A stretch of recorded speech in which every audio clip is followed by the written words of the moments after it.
Hello दोस्तों, आज हम सुनाने जा रहे हैं शनिदेव की संपूर्ण कथा।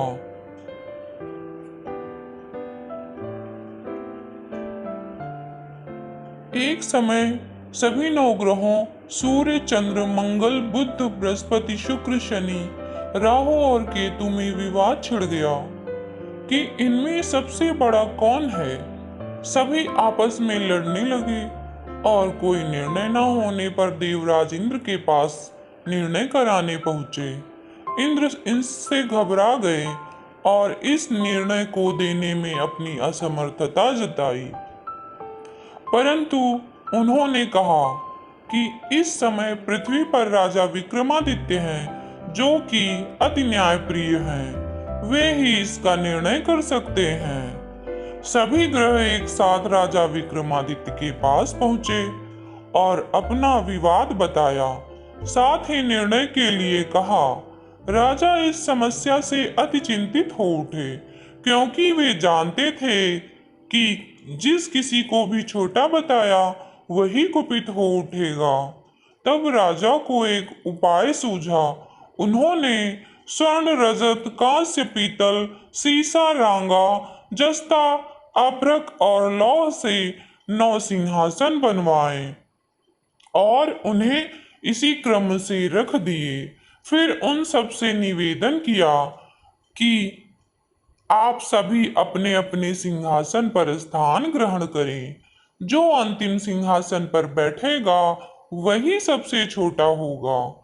इस अनुसार लौह का सिंहासन सबसे बाद में होने के कारण शनिदेव सबसे बाद में बैठे, तो वही सबसे छोटे कहलाए। उन्होंने सोचा कि राजा ने यह जानबूझकर किया है। उन्होंने कुपित होकर राजा से कहा, राजा तू मुझे नहीं जानता। सूर्य एक राशि में एक महीना, चंद्रमा 2.25 महीना 2 दिन, मंगल 1.5 महीना, बृहस्पति 13 महीने व बुध और शुक्र एक महीने विचरण करते हैं। परंतु मैं 2.5 से 7.5 साल तक रहता हूँ। बड़ों का मैंने विनाश किया है। श्री राम की 7.5 आने पर उन्हें वनवास हो गया। रावण की आने पर उसकी लंका को बंदरों की सेना ने परास्त होना पड़ा। अब तुम सावधान रहना। ऐसा कहकर कुपित होते हुए शनिदेव वहां से चले गए। अन्य देवता खुशी खुशी चले गए। कुछ समय बाद राजा की 7.5 आई। तब शनिदेव घोड़ों के सौदागर बनकर वहां आए। उनके साथ कई बढ़िया घोड़े थे। राजा ने यह समाचार सुन अपने अश्वपाल को अच्छे घोड़े खरीदने की आज्ञा दी। उनसे कई अच्छे घोड़े खरीदे व एक सर्वोत्तम घोड़े को राजा को सवारी हेतु दिया। राजा ज्यों ही उस पर बैठा, वह घोड़ा सरपट वन की ओर भागा। भीषण वन में पहुंच वह अंतर्ध्यान हो गया और राजा भूखा प्यासा भटकता रहा। तब एक ग्वाले ने उसे पानी पिलाया। राजा ने प्रसन्न होकर उसे अपनी अंगूठी दी। वह अंगूठी देकर राजा नगर को चल दिया और वहां अपना नाम उज्जैन निवासी वीका बताया। वहां एक सेठ की दुकान में उसने जल इत्यादि पिया और कुछ विश्राम भी किया। भाग्यवश उस दिन सेठ की बड़ी बिक्री हुई। सेठ उसे खाना इत्यादि कराने खुश होकर अपने साथ घर ले आया। वहां उसने एक खूंटी पर देखा कि एक हार टंगा है, जिसे खूंटी निगल रही है। थोड़ी देर में पूरा हार गायब था। तब सेठ ने आने पर देखा कि हार गायब है। उसने समझा कि वीका ने ही उसे चुराया है। उसने वीका को कोतवाल के पास पकड़वा दिया। फिर राजा ने भी उसे चोर समझकर हाथ पैर कटवा दिए। वह चौरंगिया बन गया और नगर के बाहर फिकवा दिया गया। वहां से एक तेली निकल रहा था, जिसे दया आई और उसने वीका को अपनी गाड़ी में बिठा लिया। वह अपनी जीभ से बैलों को हाँकने लगा। उस काल राजा की शनि दशा समाप्त हो गई। वर्षा काल आने पर वह मल्हार गाने लगा। तब वह जिस नगर में था, वहां की राजकुमारी मनभावनी को वह इतना भाया कि उसने मन ही मन प्रण कर लिया कि वह उस राग गाने वाले से ही विवाह करेगी। उसने दासी को ढूंढने भेजा। दासी ने बताया कि वह एक चौरंगिया है, परंतु राजकुमारी ना मानी। अगले ही दिन से उठते ही वह अनशन पर बैठ गई कि विवाह करेगी तो उसी से।